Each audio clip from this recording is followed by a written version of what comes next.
Bonjour et bienvenue à cette présentation du projet de laboratoire virtuel pour l'enseignement des sciences physiques.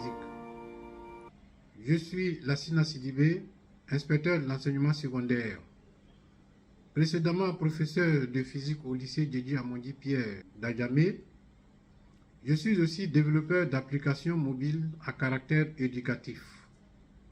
À ce titre, nous avons déjà initié un certain nombre de projets numériques éducatifs, notamment un projet d'alphabétisation des adultes par le numérique, un projet d'amélioration par le numérique des apprentissages premiers au CP et bien entendu le projet de laboratoire virtuel qui fait l'objet de la présente communication. Cette communication s'articulera autour de deux grands points. Dans un premier temps, nous ferons une brève présentation du projet de laboratoire virtuel que nous avons développé. Et dans une seconde partie, nous présenterons un cas pratique d'utilisation du laboratoire virtuel à travers une brève séquence de cours réalisés dans une classe de 5e du lycée Djedji Amondi Pierre.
Bienvenue dans ce cours de sciences physiques.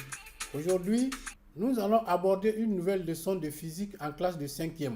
Le titre de cette leçon est « Adaptation d'un générateur à un récepteur ».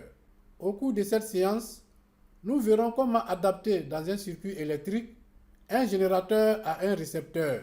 Pour répondre à cette préoccupation, nous aborderons les notions suivantes. Générateur et récepteur de courant électrique. Notion de tension électrique. Tension aux bornes d'un générateur et d'un récepteur. Adaptation d'un générateur à un récepteur. Et enfin, les dangers de la tension du secteur. Pour commencer, quelle est la situation d'apprentissage que nous allons exploiter? Au cours d'une séance de travaux pratiques, une élève de la classe de 5e 1 du lycée moderne jeune fille de Yopougon allume successivement une lampe à l'aide d'une pile plate puis d'une pile cylindrique. La lampe brille normalement avec la pile plate, mais faiblement avec la pile cylindrique.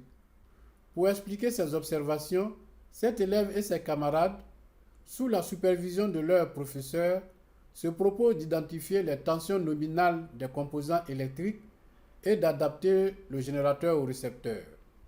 À vos marques, partez. Qu'appelle-t-on générateur et récepteur de courant électrique? Dans un circuit électrique, l'élément qui fournit l'énergie, ou si vous voulez le courant électrique, est appelé générateur. Exemple, la pile, la batterie, le panneau solaire, etc. Par contre, l'élément ou le composant électrique qui consomme l'énergie électrique pour fonctionner est appelé récepteur. Exemple, la lampe, le poste radio, le poste téléviseur, etc. C'est quoi la tension électrique? La valeur numérique suivie de la lettre V, inscrite sur un appareil ou un composant électrique, désigne une grandeur appelée tension électrique. L'unité internationale de la tension électrique est le volt, symbolisé par la lettre V. Qu'appelle-t-on tension électrique aux bornes d'un générateur et aux bornes d'un récepteur? Sur tous les générateurs, il est inscrit une valeur de tension électrique appelée tension nominale ou tension d'alimentation du générateur. Et sur les récepteurs est inscrit une valeur appelée tension d'usage du récepteur. À quel moment parle-t-on d'adaptation d'un générateur à un récepteur? Pour répondre à cette question, nous allons réaliser un TP à travers le dispositif suivant. Ici, nous avons à gauche 3 piles, à droite, nous avons 3 lampes et au milieu, un circuit électrique. Il s'agira de connecter successivement à travers le circuit chacune des piles à chacune des lampes et d'observer attentivement les phénomènes produits.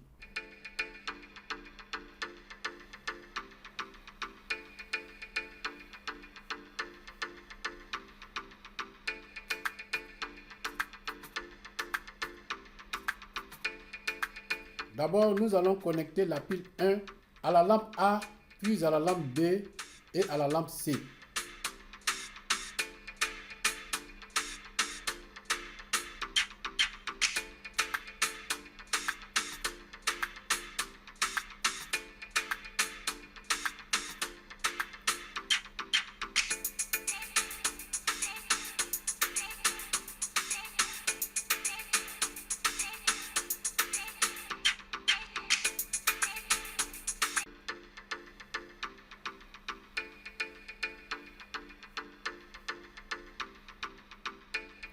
À présent, nous allons connecter la pile 2 à la lampe A, puis à la lampe B, puis à la lampe C.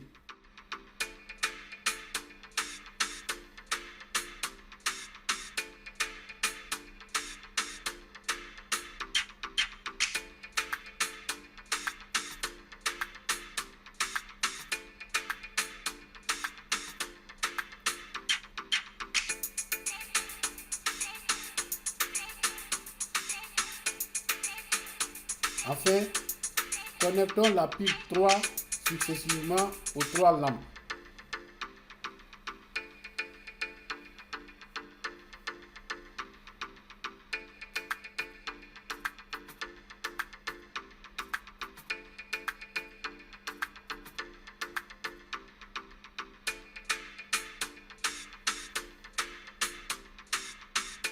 Maintenant, nous allons noter dans un tableau récapitulatif les différents phénomènes observés.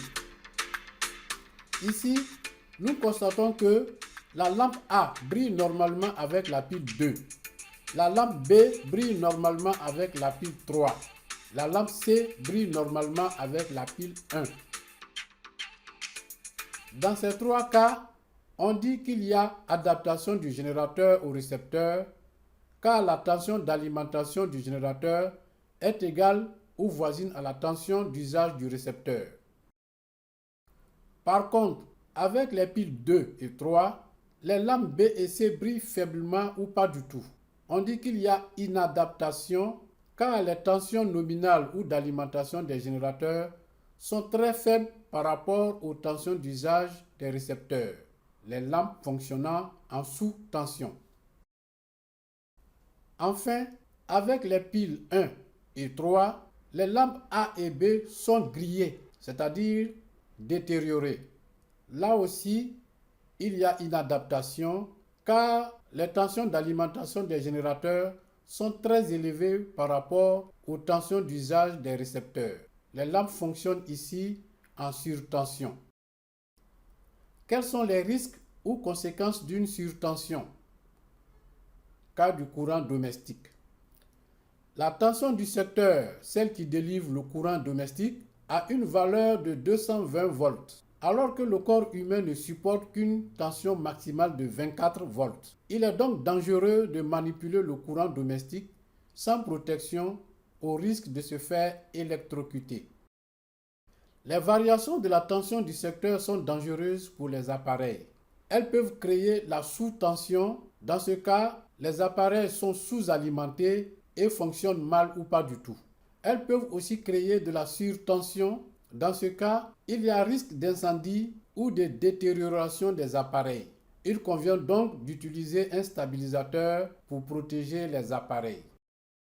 En conclusion, nous pouvons retenir qu'il y a adaptation entre un générateur et un récepteur lorsque la tension d'alimentation du générateur est égale ou voisine à la tension d'usage du récepteur. Voilà, c'est tout pour aujourd'hui. Au revoir et à bientôt.